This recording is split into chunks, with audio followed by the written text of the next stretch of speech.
নাশকতার অভিযোগ ক্রমেই জোরালো হচ্ছে। গুলশান মার্কেটের ব্যবসায়ীদের সঙ্গে মেয়র আনিসুল হকের বৈঠক।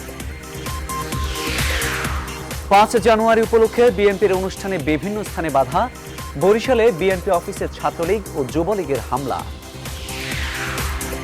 বকশীবাজারে বিশেষ আদালতে হাজিরা দিলেন খালেদা জিয়া। পরবর্তী শুনানি ১২ জানুয়ারি।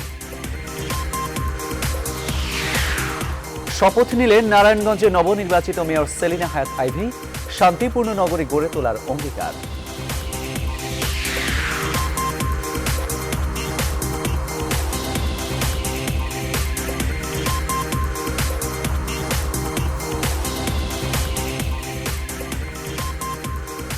স্বাগত নিউজ 24 সংবাদে, সাথে আছি মামুন উর রশিদ। দেখছিলেন শরিয়া ভিত্তিক ইউনিয়ন ব্যাংক লিমিটেড সংবাদ শিরোনাম।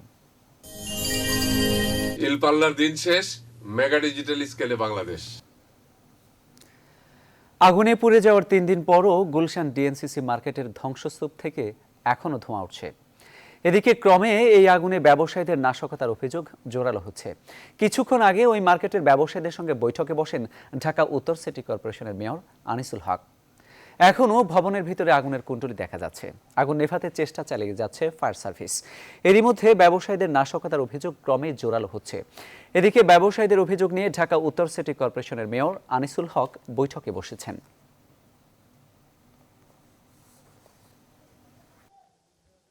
টাকা পয়সা কিন্তু সেরকম কোনো অবস্থা নেই। এখানে একজন ব্যবসায়ী আছেন, আমরা তার সঙ্গে কথা বলবো। সেটি হচ্ছে যে আপনার দোকানে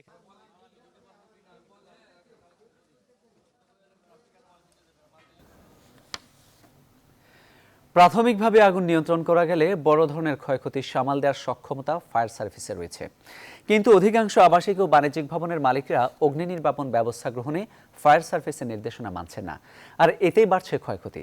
এমন দাবি ফায়ার সার্ভিসের পরিচালক প্রশাসন মেজর এ.কে.এম. শাকিল নেওয়াজের। বিস্তারিত তালুকদার বিপ্লবের প্রতিবেদনে। যুগের সাথে তাল মিলিয়ে রাজধানী সহ দেশের আনাচে কানাচে গড়ে উঠেছে বহুতল আবাসিক ও বাণিজ্যিক ভবন, যেখানে সাইনবোর্ড টানিয়ে জানানো হয়েছে অগ্নি নির্বাপন প্রতিরোধ ব্যবস্থার কথা। বিষয়টি সরজমিনে দেখতে যাওয়া হয় রাজধানীর পল্টন এলাকার সুপরিচিত দুটি মার্কেটে। কতটা নিশ্চিত করা হয়েছে অগ্নি নির্বাপন ব্যবস্থা? মার্কেট কর্তৃপক্ষের দাবি, আগুন নেভানোর সব প্রস্তুতি তাদের রয়েছে। প্রতিটা পিলারের মধ্যে দেওয়া আছে, তাই না? মার্কেটে মোটামুটি আছে আর কি। টোটাল বিল্ডিং আমার মনে হয় অ্যাবাভ 55 স্ট্যান্ড রয়েছে, প্রতিটি ফ্লোরে ফ্লোরে আছে। হ্যাঁ, আমার নিচের আন্ডারগ্রাউন্ডে আছে। হ্যাঁ, পাশাপাশি এর থেকেও যদি কন্ট্রোল না হয়, ফায়ার ব্রিগেডে এসেও তারপরে যদি তারা পানির আমার একটা ব্যবস্থা আছে। কিন্তু ফায়ার সার্ভিস বলছে বহুতল আবাসিক ও বাণিজ্যিক ভবনের জন্য এগুলো যথেষ্ট নয়। এরকম একটা শপিং মলে কিন্তু বড় ধরনের শপিং মলে কিন্তু একটা ফায়ার ফাইটিং টিম থাকা দরকার। সেখানে হলো যে অ্যাক্টিভ এবং প্যাসিভ ফায়ার ফাইটিং সিস্টেমগুলো খুব উন্নত হওয়া উচিত। ডিটেকশন সিস্টেম থাকবে, তারপরে হলো হিট ডিটেকশন সিস্টেম থাকবে, স্মোক ডিটেকশন সিস্টেমগুলো থাকতে হবে, যাতে স্মোক পেলে পরে তাড়াতাড়ি স্প্রিংকলারগুলো অ্যাক্টিভেটেড হয়ে যায়। এবং তাদের হাইড্রেন সিস্টেম থাকবে, তাদের হুজ রিল সিস্টেম থাকবে, যাতে তাদের ফায়ার ফাইটিং টিম এগুলো নিয়ে ইনিশিয়ালি করতে পারে। অনুমোদন নিয়েও অগ্নি নির্বাপনে ফায়ার সার্ভিসের নির্দেশনা অনেকেই মানছে না, এমন অভিযোগ করছেন ফায়ার সার্ভিসের এই কর্মকর্তা। বিভিন্ন জায়গায় চিঠি দিয়েও তাদের কিন্তু আমরা পাই না, এবং তারা আমাদের সাথে মিটিং ঠিকমতো করতে চায় না। বাধ্য করে মাঝে মাঝে আমরা কিন্তু নিয়ে আসি, অ্যাওয়ারনেস প্রোগ্রামের করি, এবং অনেকে মনে করে যে 1-2 ঘন্টা থাকলে পরে তার ব্যবসার লস হয়ে যাচ্ছে। তিনি আরও বলেন, অগ্নি প্রতিরোধ ব্যবস্থা গ্রহণে সবার আগে দরকার মালিকদের সচেতনতা। তালুকদার বিপ্লব, নিউজ 24, ঢাকা। বহুল আলোচিত 5 জানুয়ারি আজ 10ম জাতীয় সংসদ নির্বাচনের 3য় বর্ষপূর্তির দিন। বিএনপির পক্ষ থেকে 5 জানুয়ারির নির্বাচনকে অসাংবিধানিক বলা হলেও সাংবিধানিক ধারাবাহিকতা অক্ষুণ্ণ রাখতেই এই নির্বাচনের কোনো বিকল্প ছিল না, এমনটা মনে করেন ঢাকা বিশ্ববিদ্যালয়ের উপাচার্য আ.ম. আরেফিন সিদ্দিক। আর আওয়ামী লীগের সাবেক উপদেষ্টা অধ্যাপক এ.কে. আজাদ চৌধুরীর মতে এই নির্বাচনে বিএনপির অংশ না নেওয়া ছিল তাদের রাজনৈতিক ভুল, যার মাসুল গুনতে হয়েছে দেশের মানুষকে। শাহ আলী জয়ের রিপোর্ট। আপনাকে পাইনি, আমি আপনাকে একটু দেখেন এই কথাটা যে বলছেন এটাকে কিন্তু সরকার সচেতন হয়। বিএনপিকে নির্বাচনে আনতে প্রধানমন্ত্রী শেখ হাসিনার ফোন, গণভবনে খালেদা জিয়াকে আমন্ত্রণ এবং সবশেষে সর্বদলীয় সরকারের মন্ত্রিসভায় মন্ত্রণালয় নেয়ার আহ্বানে সাড়া না পাওয়ার পরেই এসেছিল 2014 সালের 5ই জানুয়ারি আলোচিত সেই নির্বাচন। কিন্তু তারপরও কেন সেই নির্বাচন অনিবার্য ছিল? 5ই জানুয়ারি নির্বাচন এই দেশের গণতান্ত্রিক ধারা অব্যাহত রাখার জন্য, দেশের রাজনৈতিক, অর্থনৈতিক, সামাজিক, সাংস্কৃতিক সকল পরিবেশ স্থিতিশীল রাখার জন্য অপরিহার্য ছিল।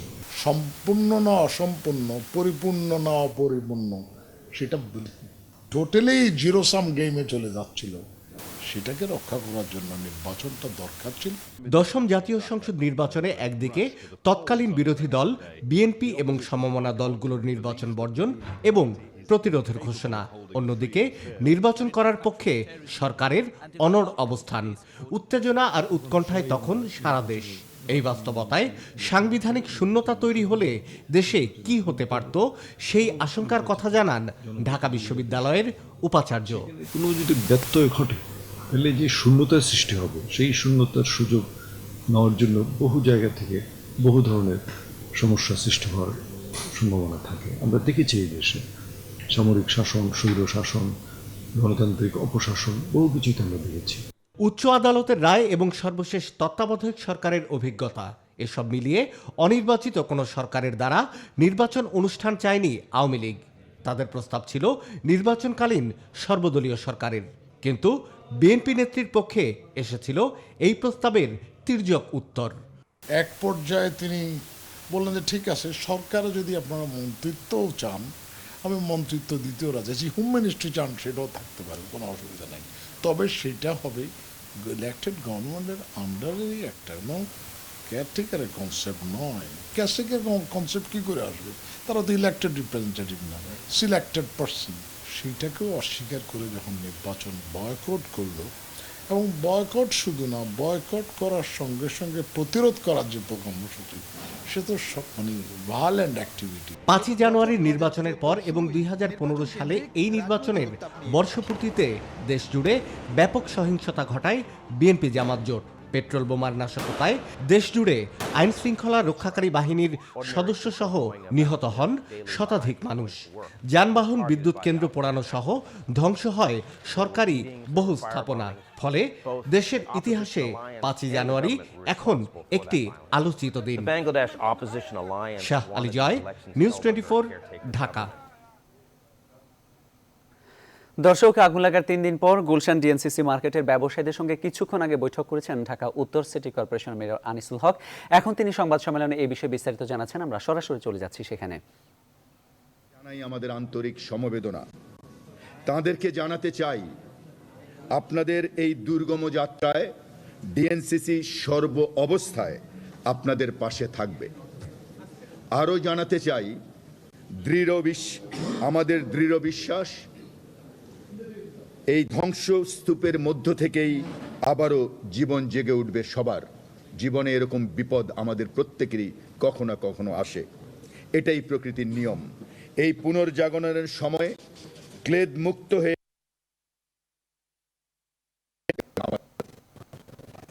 আমি আপনাদের উদ্দেশ্যে কয়েকটি কথা স্পষ্ট বলতে চাই।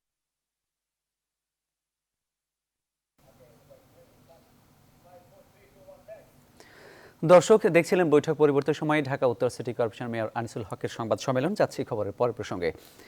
সারা দেশে বিএনপির গণতন্ত্র হত্যা দিবস উপলক্ষে কালো পতাকা মিছিল ও বিক্ষোভের কর্মসূচি থাকলেও বিভিন্ন স্থানে পুলিশের বাধা ও আওয়ামী লীগের হামলায় তা পণ্ড হয়ে গেছে।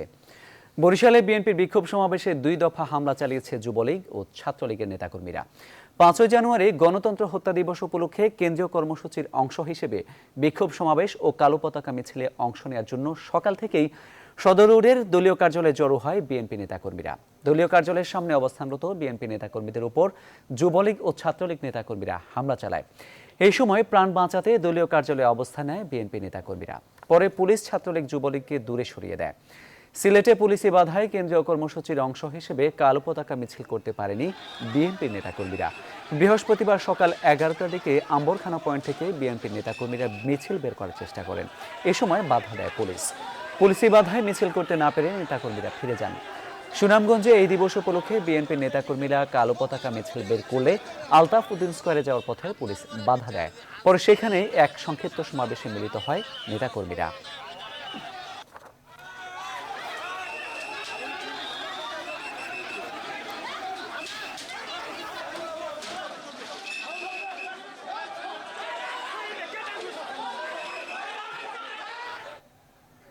দর্শক, কিছুক্ষণ আগে আমরা যেমনটা দেখাতে চেয়েছিলাম যে গুলশান ডিএনসিসি মার্কেটের ব্যবসায়ীদের সঙ্গে বৈঠক পরবর্তী সময় সংবাদ সম্মেলন করছেন ঢাকা উত্তর সিটি কর্পোরেশনের মেয়র আনিসুল হক। আমরা আবারও চলে যাচ্ছি সেখানে।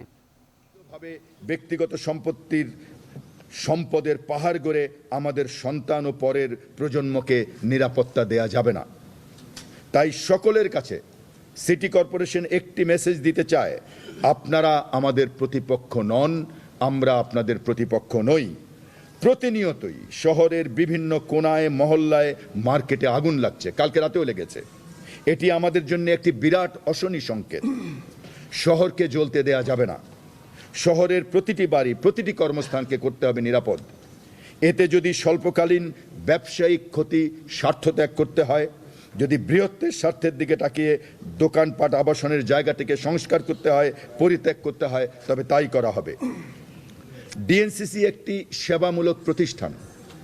গত 15-2 বছর আমরা গোটা ডিএনসিসি অক্লান্তভাবে পরিশ্রম করে যাচ্ছি শহরটিকে আপনাদের আমাদের সবার বাসযোগ্য করে তোলার জন্যে।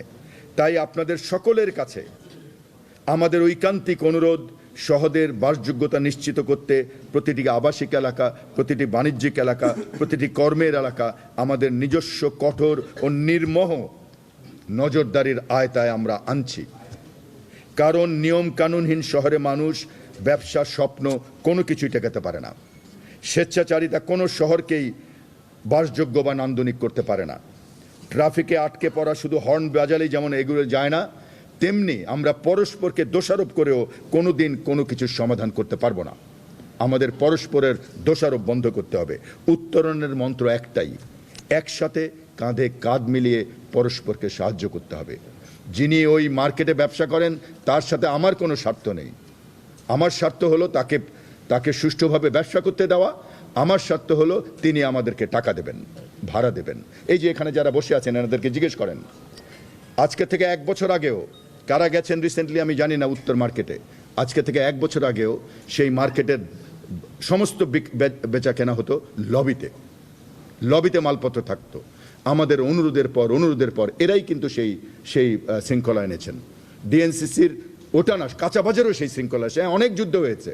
এখনো প্রতিদিন আমাদের লোক যেতে হয়, কিন্তু আমাদের লোককে যারা যায় এই মেয়র সেল থেকে 1 গ্লাস পানিও কেউ কোনোদিন খাওয়াতে পেরেছে কিনা আমি জানি না। মেয়র সেল থেকে আমরা এত নিষ্ঠার সঙ্গে আমাদের কাজ করছি, এই প্রশংসা কিন্তু ওনারাই পাবেন, আমরা না। আমরা সাহায্য করছি ওনাদেরকে এবং ওনাদের বেচা বিক্রি বেড়ে গেছে।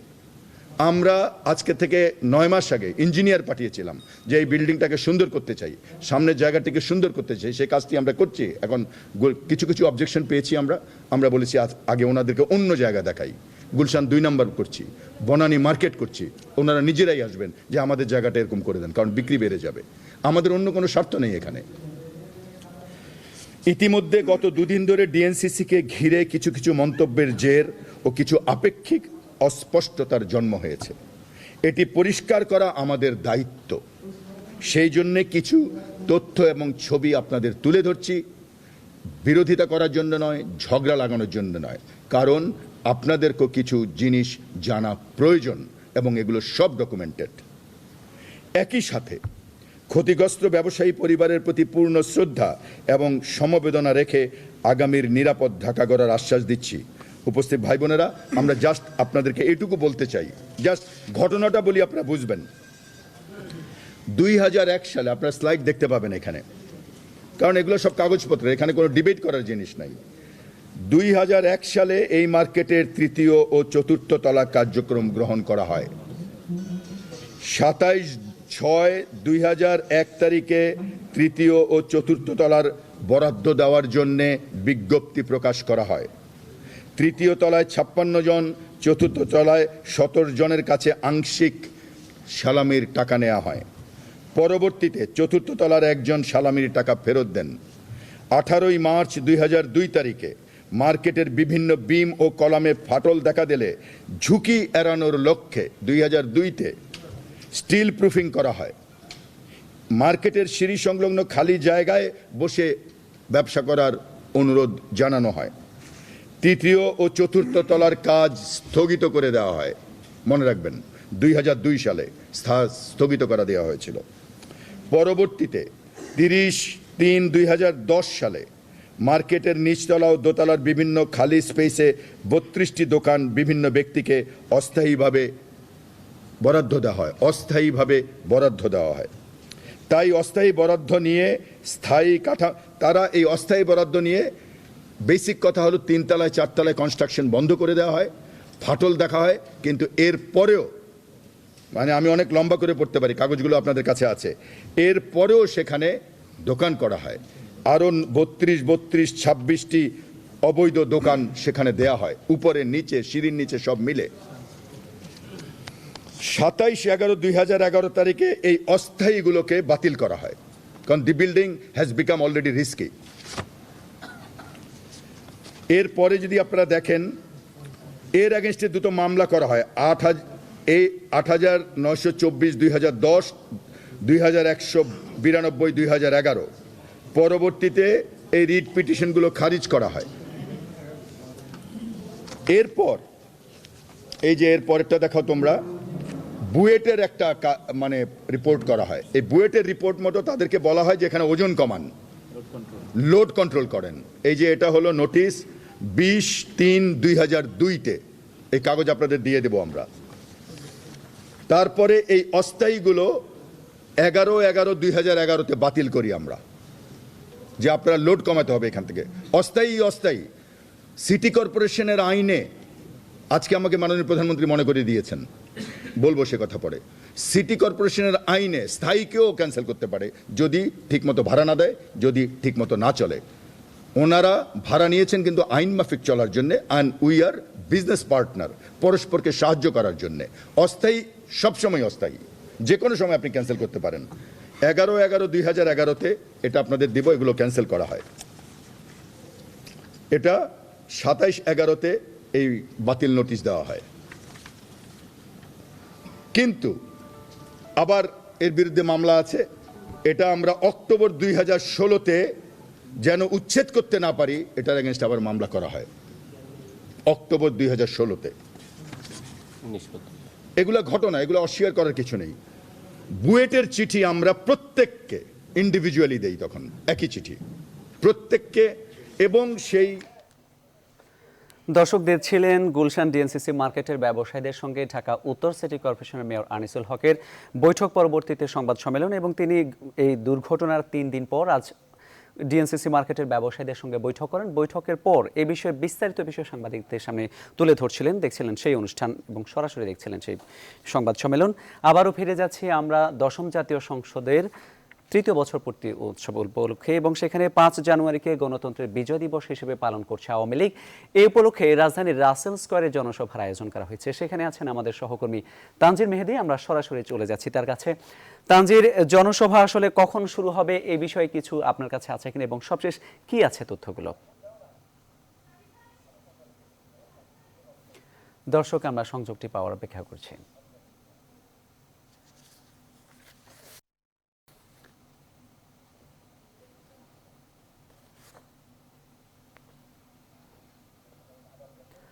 দর্শক, আমরা সংযোগটি পাওয়ার অপেক্ষা করছি।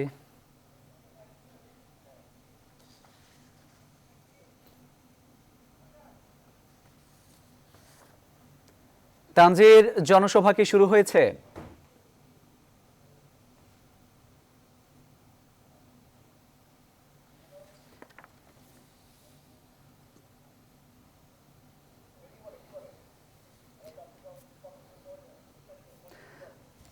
দর্শক, এবার যাচ্ছি খবরের পর প্রসঙ্গে।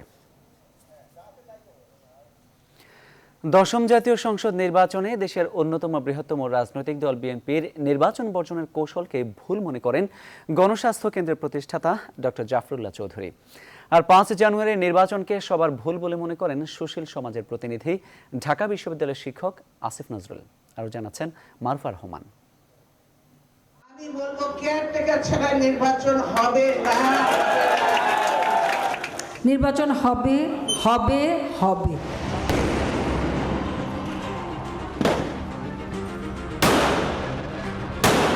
হবে না এবং হবের পরিণতিতে শেষ পর্যন্ত এভাবেই এসেছিল 2014-র 5ই জানুয়ারির সেই নির্বাচন। ক্ষমতাসীনরা বলে আসছে সাংবিধানিক ধারাবাহিকতা বজায় রাখার জন্যই এই নির্বাচন করতে হয়েছে। আর এই নির্বাচন নিয়ে যারা প্রশ্ন তুলেছেন তারা এখনো বলছেন বাংলাদেশের চলমান রাজনৈতিক সংকটের কারণ এই নির্বাচনই। দেশের সিনিয়র নাগরিক গণস্বাস্থ্য কেন্দ্রের প্রতিষ্ঠাতা ডক্টর জাফরুল্লাহ চৌধুরীর মতে সেদিন বিএনপি সহ যেসব দল অংশগ্রহণ করেনি তারা কৌশলগতভাবে ভুল করেছিল। সরকারকে তারা মাঠ ছেড়ে দেওয়াটা উচিত হয়নি, তাদের উচিত ছিল এটাকে যাতে সরকারের যাতে ওই নির্বাচনটা না করে তাতে বাধ্য হতে হয়, তাদের মাঠে ময়দানে থাকা উচিত ছিল। নির্বাচন বয়কটের যে ডাক দিয়েছিলেন সেটা বড় দেরিতে ডাক দিয়েছেন, 29শে ডিসেম্বর ওই ডাক দিয়েছেন, কিন্তু এটা নভেম্বর মাসের যদি উনি ডাকটা দিতেন তবে হয়তো জনসাধারণ আরও বেশি অভিহিত হতো। এটা প্রতিহত করাটা, জনগণের জানমালের ক্ষতি না করেও প্রতিহত করাটা, অন্তত রাস্তায় লোকজন থাকতো। 5 জানুয়ারির নির্বাচনে বিএনপি সহ তাদের জোটের দলগুলো অংশ না নেওয়ায় এর গ্রহণযোগ্যতা নিয়ে প্রশ্ন তুলে আসছে সুশীল সমাজ। ঢাকা বিশ্ববিদ্যালয়ের শিক্ষক ডক্টর আসিফ নজরুলের মতে সেদিন সব দলই সিদ্ধান্ত নিতে ভুল করেছিল। 5ই জানুয়ারি হচ্ছে সবার ভুলের জায়গা, এটাকে কোনোভাবেই বিচ্ছিন্নভাবে কারো ভুল আলাদাভাবে ভুল বলে দেখার কোনো স্কোপ নাই। কাজে এই বিরাট ভুলের মাসুল কোনো একক দলের হতে পারে না। আমাদেরকে দেখতে হবে পুরা নির্বাচন প্রক্রিয়াটা আওয়ামী লীগ, বিএনপি, জাতীয় পার্টি, বাম দলগুলো, নির্বাচনে যারা জোট সঙ্গী ছিল আওয়ামী লীগের, যারা বর্জনের সঙ্গী ছিল বিএনপির, তাদের সবার ভুল। এই নির্বাচনটা হওয়া বা না হওয়া দুইটাই জাতীয় সমঝোতার ভিত্তিতে হওয়া উচিত ছিল। বাংলাদেশে তত্ত্বাবধায়ক সরকারের অধীনে নির্বাচন অনুষ্ঠানের ব্যবস্থা বাতিলের প্রতিবাদে বিরোধী দলগুলোর বর্জনের মধ্যে 10ম সংসদ নির্বাচন অনুষ্ঠিত হয়। ফল হিসেবে 153টি আসনে বিনা প্রতিদ্বন্দ্বিতায় ভোট হয়। আগামীতে জাতীয় নির্বাচনে সব দলের অংশগ্রহণে একটি প্রতিদ্বন্দ্বিতামূলক নির্বাচনের আহ্বান জানিয়েছেন সুশীল সমাজের এই প্রতিনিধিরা। মারুফা রহমান, নিউজ 24, ঢাকা। প্রধানমন্ত্রী শেখ হাসিনা বলেছেন বিশ্বায়নের কারণে যেন কৃষি জমি না কমে যায় তা নিশ্চিত করতে হবে। তার কার্যালয়ে বাংলাদেশ অর্থনৈতিক অঞ্চল কর্তৃপক্ষের 5ম বৈঠকে একথা বলেন তিনি। বৈঠকে প্রধানমন্ত্রী বলেন দেশে মানুষ বেড়েছে, শিল্পায়নও বাড়ছে। তিনি বলেছেন সরকার শিল্পায়নকে উৎসাহিত করছে, কিন্তু তা কৃষি উৎপাদনকে ব্যাহত করে নয়। দেশে একটি বিশেষ অর্থনৈতিক অঞ্চল গড়ে তোলার কাজের অগ্রগতি বৈঠকে তুলে ধরা হয় প্রধানমন্ত্রীর কাছে। এ বিষয়ে প্রধানমন্ত্রী তার দিক নির্দেশনা দেন। তিনি বলেন কোনো নির্দিষ্ট অঞ্চল কি উৎপাদনে বিখ্যাত তা মাথায় রেখেই সেখানে অর্থনৈতিক অঞ্চল গড়ে তোলা হচ্ছে।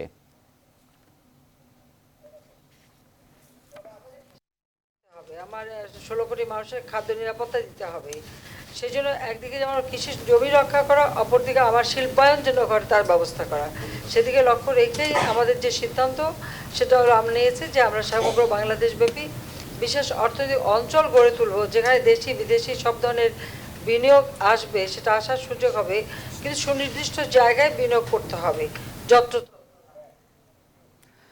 5 জানুয়ারিকে গণতন্ত্রের বিজয় দিবস হিসেবে পালন করছে আওয়ামী লীগ। এ উপলক্ষে রাজধানীর রাসেল স্কোয়ারে জনসভার আয়োজন করা হয়েছে। সেখানে আছেন আমাদের সহকর্মী তানজিম মেহেদী। আমরা কিছুক্ষণ আগেও তার সঙ্গে যোগাযোগের চেষ্টা করেছিলাম, ঠিক এই মুহূর্তে আমরা তার সংযোগটি পেয়েছি, চলে যাচ্ছি তার কাছে। তানজির, জনসভা কি শুরু হয়েছে? সংগ্রামী বন্ধুগণ, আজ 5 জানুয়ারি গণতন্ত্রের বিজয় দিবস হিসেবে পালন করছে এই দিনটিকে আওয়ামী লীগ, এবং এই দিনটিকে সামনে রেখে আসলে মূলত আজকের এই সমাবেশটির আয়োজন করেছে ঢাকা মহানগর উত্তর আওয়ামী লীগ। এবং এই দিনটির মূলত গত 2014 সাল থেকে কিন্তু এই দিনটির উদ্ভব।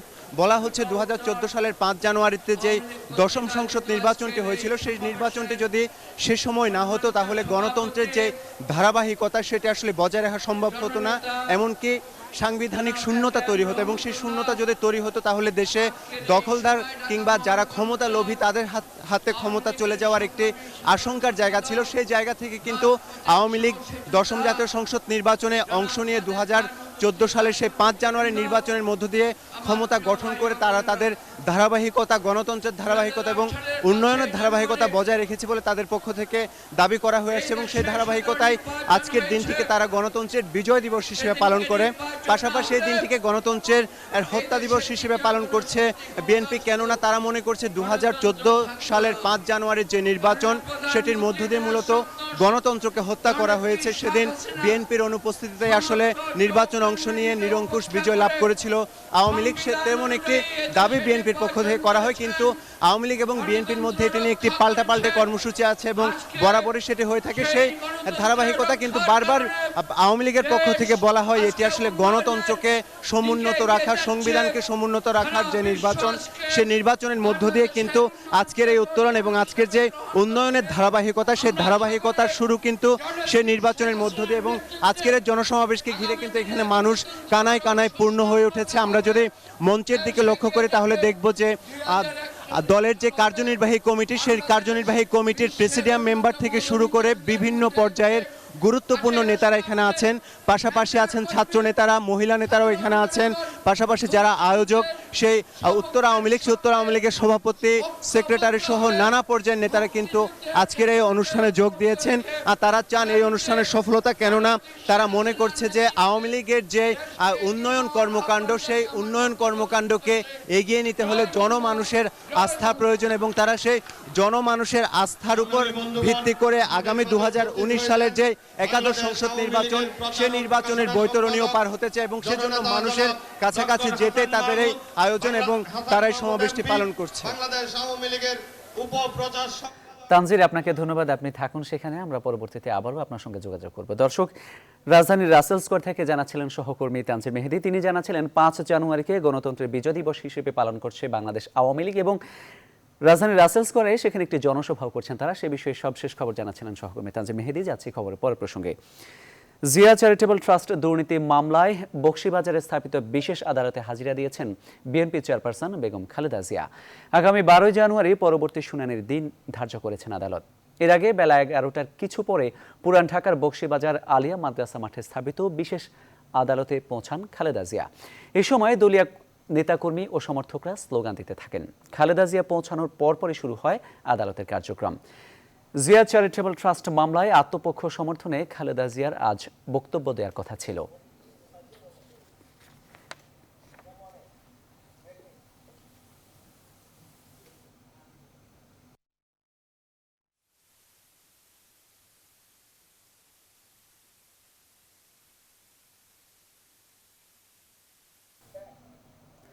খবর এই পর্যায়ে নিচ্ছে বিরতি, ফিরছে একটু পর, সাথেই থাকুন।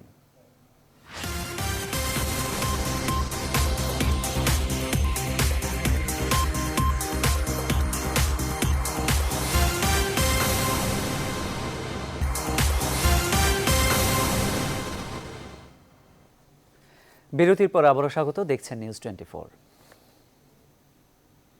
শপথ নিয়েছেন নারায়ণগঞ্জ সিটি কর্পোরেশনের নবনির্বাচিত মেয়র ডাক্তার সেলিনা হায়াত আইভী।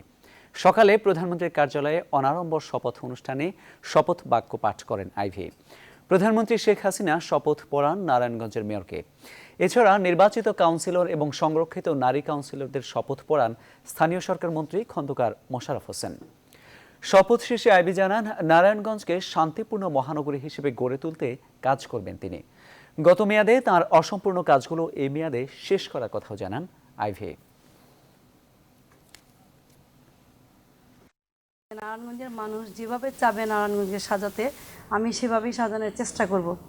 আমি বিগত সময় অনেক কাজ করেছি, সেই কাজগুলিকে অবশ্যই কন্টিনিউ করার চেষ্টা করব এবং সেগুলি শেষ করব ইনশাল্লাহ। এবং নারায়ণগঞ্জের সাধারণ মানুষের সাথে আলাপ আলোচনা করে, এবং আমার তো একটা এজেন্ডা ছিল, সেই এজেন্ডা মোতাবেক কাজ করার চেষ্টা করব।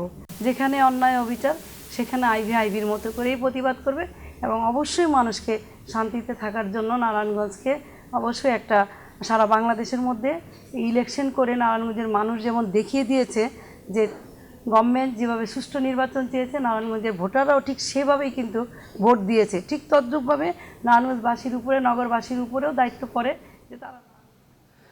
অবশেষে শীতের আমেজ এলো রাজধানী ঢাকায়। আজ ভোরে যে কুয়াশা ছিল তা সরে যে কিছুটা শীত নামে, তার ফলে রাজধানী জুড়ে ছিল এবারে শীতের প্রথম অনুভূতি। নগরবাসীর অধিকাংশই তাদের স্বস্তির কথা জানান শীত পেয়ে। তবে অন্যান্য বছরে ঠিক এই সময়টাতে ঢাকার তাপমাত্রা 12 ডিগ্রির কাছাকাছি থাকলেও আবহাওয়া অফিস জানিয়েছে আজ তা ছিল 15 ডিগ্রি সেলসিয়াসের মতো। শীতের আমেজ আসায় আজ বেড়েছে শীত বস্ত্র বেচাকেনাও।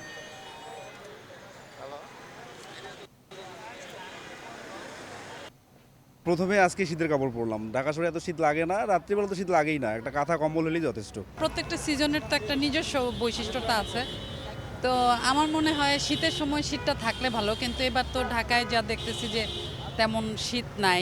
তো হ্যাঁ, আজকে যেহেতু একটা ওয়েদারটা চেঞ্জ হচ্ছে, তো হ্যাঁ আজকে কিছু এক্সপেকটেশন আছে, তো দেখা যাক আমরা আমাদের পুরনো কনকনে ঠান্ডা আবহাওয়া ও ঘন কুয়াশার কারণে বিপর্যস্ত হয়ে পড়েছে সারা দেশের জনজীবন। ঘন কুয়াশায় শিমুলিয়া, কাওড়াকান্দি ও দৌলতদিয়া পাটুরিয়া নৌপথে ভোর থেকেই ফেরি চলাচল বন্ধ ছিল। এদিকে নৌরোডগুলো বন্ধ থাকায় ঢাকা টাঙ্গাইল মহাসড়কে যানবাহনের চাপ বেড়েছে। বঙ্গবন্ধু সেতুর পূর্ব পাড় থেকে টাঙ্গাইলের এলেঙ্গা পর্যন্ত তৈরি হয়েছে গাড়ির দীর্ঘ লাইন। ধীরে ধীরে চলছে পরিবহনগুলো। কয়েক ঘন্টা বন্ধ থাকার পর কিছুক্ষণ আগেই ফেরি চলাচল আবার শুরু হয়েছে। তবে দুটি ঘাটেরই দুই প্রান্তে তৈরি হয়েছে অপেক্ষমান গাড়ির দীর্ঘ লাইন, আর ভোগান্তিতে পড়েছেন যাত্রীরা।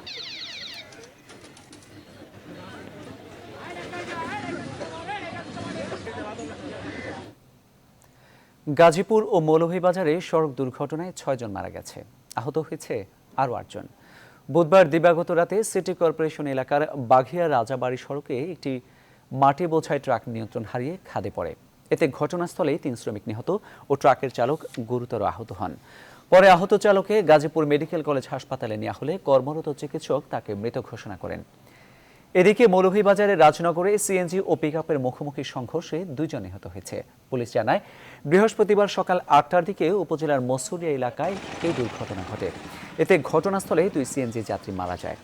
গুরুতর আহত অবস্থায় 5 জনকে মৌলভীবাজার সদর হাসপাতালে ভর্তি করা হয়েছে।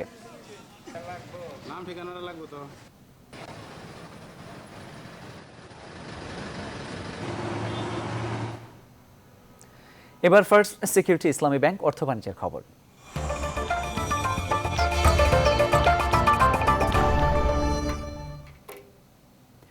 জাহাজ নির্মাণ শিল্পে দক্ষ জনশক্তি তৈরি করছে খুলনা শিপইয়ার্ড।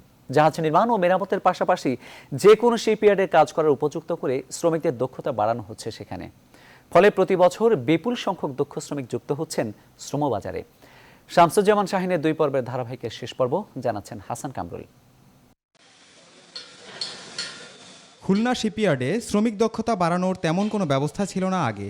দেখে দেখেই জাহাজ মেরামতের কাজ আয়ত্ত করতেন শ্রমিকরা, কিন্তু এখন নৌবাহিনীর ব্যবস্থাপনায় দিন পাল্টেছে। শিপইয়ার্ডটিতে স্থাপন করা হয়েছে কারিগরি শিক্ষা প্রতিষ্ঠান। ফলে পড়াশোনা এবং বাস্তব অভিজ্ঞতা দুটি একসাথে পাচ্ছেন এখানকার শ্রমিকরা। আমাদের এখানকার লোক অত্যন্ত দক্ষ, ওয়েল্ডিং এবং ফিটিং, মেরিন সাইড অত্যন্ত দক্ষ। আমাদের একটা ট্রেনিং সেন্টার আছে, যেখান থেকে আমরা প্র্যাকটিক্যাল এবং থিওরিক্যাল 6 মাসের একটা শর্ট কোর্স এনে ওখান থেকে যে সবচেয়ে ভালো দক্ষগুলোকে ওদেরকে আমরা এখানে আবার আমাদের এখানে চাকরির ব্যবস্থা করা হয়। পুঁথিগত বিদ্যা আর হাতে কলমে শিক্ষা, শ্রমমান উন্নয়নে একে বড় অর্জন হিসেবেই দেখছেন শিপইয়ার্ড কর্মকর্তারা। চাইনিজ ক্লাসিফিকেশন সোসাইটি, তারপর এনকে নিপ্পন কাইজি কেওকাই, ব্যুরো ভ্যারিটাস, ডেট নটসকে ভ্যারিটাস ইত্যাদি ওয়ার্ল্ড ক্লাস ক্লাসিফিকেশন সোসাইটির মাধ্যমে এদেরকে সার্টিফিকেশন করা হয় এবং এর কোয়ালিটি বিদেশের যে ওয়ার্কার আছে তাদের মতো সমমানের। কর্তৃপক্ষ বলছে, শ্রমিক দক্ষতা বাড়াতে যেসব প্রকল্প নেওয়া হয়েছে তা খুলনা শিপইয়ার্ডকে দিয়েছে স্বতন্ত্র মর্যাদা। ফেব্রিকেশন, ওয়েল্ডিং, ফিটিং, ঠিক আছে, এবং ইকুইপমেন্ট ইনস্টলেশন, অ্যালাইনমেন্ট, এই ধরনের কাজগুলো আমাদের দক্ষতা মানে ওয়ার্ল্ড ক্লাস। আমাদের কারিগররা সিঙ্গাপুরে অনেক ভালো ভালো শিপইয়ার্ডে হাইটেক কাজ করছে।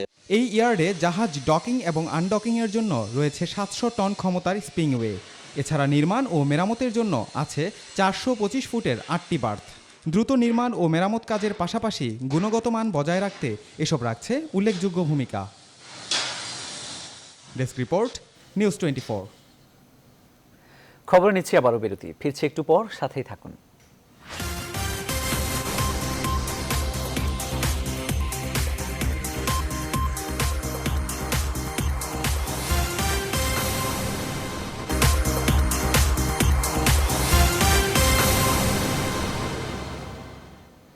স্বাগত আরেকবার, দেখছেন নিউজ 24। আবারও 5 জানুয়ারি নির্বাচন প্রসঙ্গ। প্রায় 2 বছর পর সিলেটের রাজপথে মুখোমুখি হচ্ছে ক্ষমতাসীন দল আওয়ামী লীগ ও প্রতিপক্ষ বিএনপি। দশম জাতীয় সংসদ নির্বাচনের 3 বছর পূর্তিকে ঘিরে পাল্টাপাল্টি কর্মসূচি নিয়ে বৃহস্পতিবার মাঠে নামার ঘোষণা দিয়েছেন উভয় দলের নেতারা। দুই দলের মুখোমুখি অবস্থান নিয়ে সিলেটের রাজনৈতিক অঙ্গনে উত্তেজনা বিরাজ করছে। শাহ দিদার আলম নবিলের তথ্যচিত্রে ডেস্ক রিপোর্ট। 5 জানুয়ারি পূর্ণ হচ্ছে দশম জাতীয় সংসদ নির্বাচনের 3 বছর। দিনটিকে গণতন্ত্রের বিজয় দিবস উল্লেখ করে সারা দেশে সমাবেশ আহ্বান করেছে আওয়ামী লীগ। এই উপলক্ষে সিলেটেও নেওয়া হয়েছে ব্যাপক প্রস্তুতি। অপ্রীতিকর ঘটনা ঘটানোর চেষ্টা করলে রাজপথে বিএনপিকে প্রতিহত করারও ঘোষণা দিয়েছেন দলটির নেতারা। কর্মসূচির নামে যদি কেউ অপরাজনীতি করে, বোমাবাজি করে, সমাজের আইন শৃঙ্খলা যেটা স্বাভাবিক রয়েছে সেটাকে বিঘ্ন করার চেষ্টা করে, তাহলে অবশ্যই আমরা সেই জিনিসগুলোকে আমরা মোকাবেলা করব। এদিকে 5 জানুয়ারিকে গণতন্ত্র হত্যা দিবস দাবি করে বিএনপি সারা দেশে কালো পতাকা মিছিলের কর্মসূচি দিয়েছে। পুলিশের পক্ষ থেকে অনুমতি না দিলেও সকল বাধা উপেক্ষা করে যে কোনো মূল্যে সিলেটে এই কর্মসূচি পালন করতে চান দলটির নেতারা। আমাদের কালো পতাকার মিছিল অবশ্যই সিলেট আমরা করব। পুলিশ প্রশাসনের কাছে বলবো যে আওয়ামী লীগ তার কর্মসূচি পালন করুক, আমাদের কোনো অসুবিধা নেই। আমাদের কর্মসূচিতে যেন ওনারা ঠিক একইভাবে সহযোগিতা করে। রাজনৈতিক কর্মসূচির নামে কোনো দলই যাতে নগরীতে বিশৃঙ্খলা সৃষ্টি করতে না পারে সেজন্য পুলিশের পক্ষ থেকে বিশেষ ব্যবস্থা নেওয়ার কথা জানিয়েছে মহানগর পুলিশ। পুলিশ কোনো বিশৃঙ্খল অবস্থা কোনো সহ্য করবে না, কোনো রকম সেখানে ঝামেলা পুলিশ কিন্তু করতে দেবে না। একই সাথে যদি দুই দল একই জায়গায় কর্মসূচি দেয় তাহলে সেটাও কিন্তু আমরা অনুমতি দিব না। সিলেটের শান্তি শৃঙ্খলা রক্ষায় দুই দলই শান্তিপূর্ণ কর্মসূচি পালন করবে এমন প্রত্যাশা নগরবাসীর। Desk report, news 24। এবারে কৃষির খবর।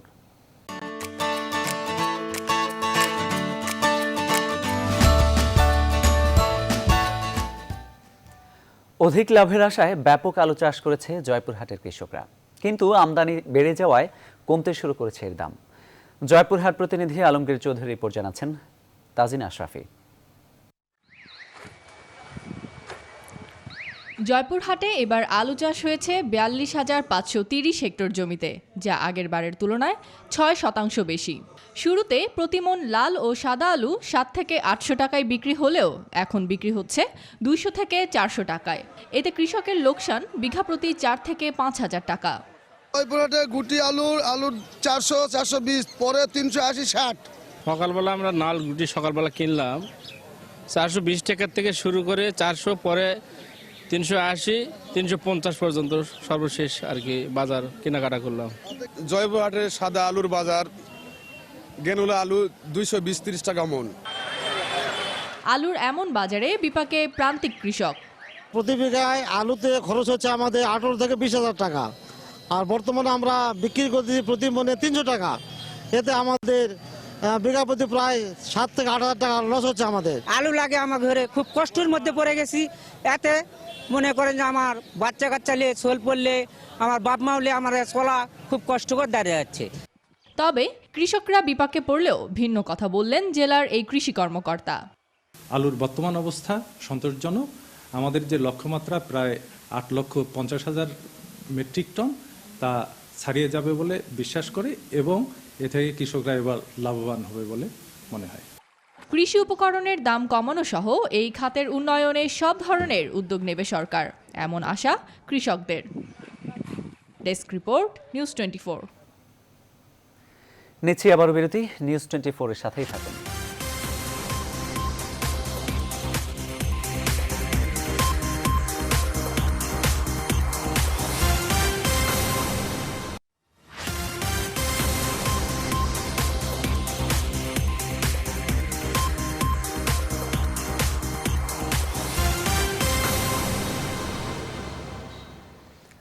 আবারও স্বাগত খবরে, দেখছেন নিউজ 24। এবার জানাবো আন্তর্জাতিক প্রসঙ্গ।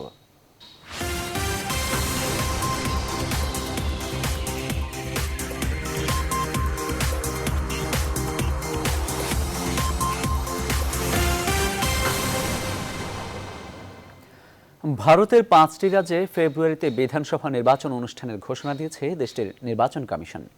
উত্তরপ্রদেশ, গোয়া, পাঞ্জাব, উত্তরাখণ্ড ও মণিপুরে 4 ফেব্রুয়ারি থেকে 8 মার্চ পর্যন্ত ভোট গ্রহণ চলবে।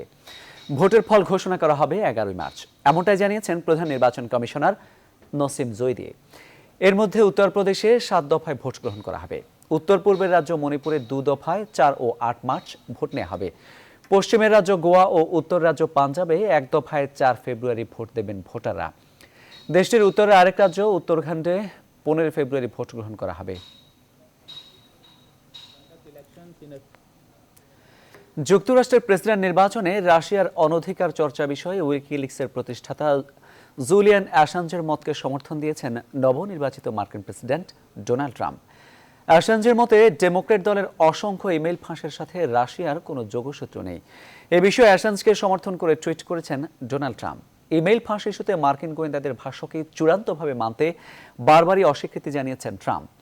FBI, CIA সহ বেশ কিছু মার্কিন সংস্থা বিশ্বাস করে ডেমোক্র্যাট দল ও সেই দলের প্রেসিডেন্ট প্রার্থী হিলারি ক্লিন্টনের প্রচারণার বিরুদ্ধে পরিচালিত হ্যাকিংয়ের সাথে রাশিয়া জড়িত ছিল।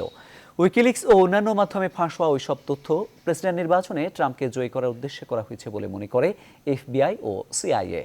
গেল বছরের জুলাইতে উইকিলিক্স 2015 সালের জানুয়ারি থেকে 2016 সালের মার্চ পর্যন্ত ডেমোক্রেটিক দলের 7 শীর্ষ নেতা সহ বিভিন্ন পর্যায়ে চালাচালি হওয়া প্রায় 20,000 ইমেইল ও 8,000 নথি ফাঁস করে দেয়। এবার জানাবো খেলার খবর।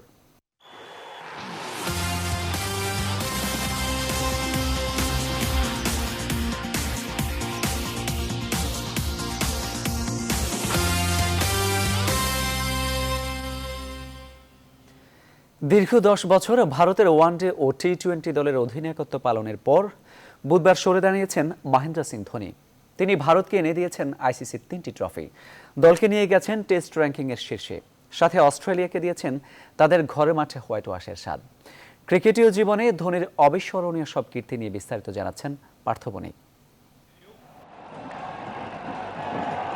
চিটাগাংয়ে বাংলাদেশের বিপক্ষে অভিষেক ম্যাচে প্রথম বলেই যে 0 রানে আউট, কে জানতো সেই ধোনির হাত ধরেই ভারত লাভ করবে টি-20 বিশ্বকাপ, চ্যাম্পিয়ন্স ট্রফি এবং আইসিসি ওয়ার্ল্ড কাপের মতো অসামান্য সব অর্জন। ধারাবাহিক পারফরমেন্সে পুরস্কার হিসেবে 2007 সালে আইসিসি ওয়ার্ল্ড টি-20তে অধিনায়কের দায়িত্ব পান মাহি। প্রথম অ্যাসাইনমেন্টেই ফাইনালে পাকিস্তানকে 5 রানে হারিয়ে ভারতকে এনে দেন প্রথম টি-20 শিরোপা। এরপর আর পিছে তাকাতে হয়নি, ওই বছরই ওডিআই দলের নেতৃত্ব আসে তার হাতে, আর টেস্ট ক্যাপ্টেন্সি পরের বছর। অধিনায়ক হিসেবে ধোনি ভারতকে 2 হাত ভরেই দিয়েছেন। 199 ওডিআইতে তার নেতৃত্বে জয় 110টিতে, টি-20তে 72 ম্যাচে এই সংখ্যা 41, আর টেস্টে 60 ম্যাচে 27 জয় আর ড্র 15টিতে। 2009 সালে ভারত প্রথমবার ধোনির হাত ধরে টেস্ট র্যাঙ্কিংয়ের শীর্ষে জায়গা করে নেয়। আন্তর্জাতিক ক্রিকেটের পাশাপাশি ঘরোয়া আসরেও বেশ সফল এই ঝাড়খণ্ড তারকা। আইপিএলে 2010 এবং 2011 মৌসুমে চেন্নাই সুপার কিংস চ্যাম্পিয়ন হয় তারই নেতৃত্বে। এছাড়াও 2010 এবং 2014 সালে চ্যাম্পিয়ন্স লিগ টি-20 শিরোপা সমৃদ্ধ করে তার অর্জনের খাতা। সবচেয়ে বড় প্রাপ্তিটি 2011 সালে। দীর্ঘ 28 বছর পর ধোনির হেলিকপ্টার শটে ভারত 7 পায় দ্বিতীয় ওডিআই বিশ্বকাপ জয়। ওয়ানডে, টেস্ট এবং টি-20 মিলিয়ে মহেন্দ্র সিং ধোনির ব্যাট থেকে এসেছে 15,000-এরও বেশি রান। এমন পারফরমেন্সের পুরস্কারও তার ঝুলি ভর্তি। 2008-2009 সালে আইসিসি বর্ষসেরা ক্রিকেটার, রাজীব গান্ধী খেলরত্ন, পদ্মশ্রী তারই প্রমাণ। কপিল দেবের পর দ্বিতীয় ক্রিকেটার হিসেবে ভারতীয় সেনাবাহিনী ধোনিকে দিয়েছে সম্মানসূচক লেফটেন্যান্ট কর্নেল র্যাঙ্ক। 2014 সালে টেস্ট ক্রিকেটকে বিদায় জানানোর পর এবছর 4 জানুয়ারি ওডিআই এবং টি-20 অধিনায়কত্বের পদ ছেড়ে সরে দাঁড়ান ক্যাপ্টেন কুল। সামনের দিনগুলোতে নিউজ 24-এর পক্ষ থেকে ধোনির প্রতি রইল শুভেচ্ছা। পার্থ বণিক, স্পোর্টস ডেস্ক, নিউজ 24। খবর শেষ করার আগে শিরোনামগুলো জানিয়ে দিচ্ছি আরেকবার। নাশকতার অভিযোগ ক্রমেই জোরালো হচ্ছে, গুলশান মার্কেটের ব্যবসায়ীদের সঙ্গে মেয়র আনিসুল হকের বৈঠক। 5 জানুয়ারি উপলক্ষে বিএনপির অনুষ্ঠানে বিভিন্ন স্থানে বাধা, বরিশালে বিএনপি অফিসে ছাত্রলীগ ও যুবলীগের হামলা। বকশীবাজারে বিশেষ আদালতে হাজিরা দিলেন খালেদা জিয়া, পরবর্তী শুনানি 12 জানুয়ারি। শপথ নিলেন নারায়ণগঞ্জে নবনির্বাচিত মেয়র সেলিনা হায়াত আইভী। শান্তিপূর্ণ নগরী গড়ে তোলার অঙ্গীকার।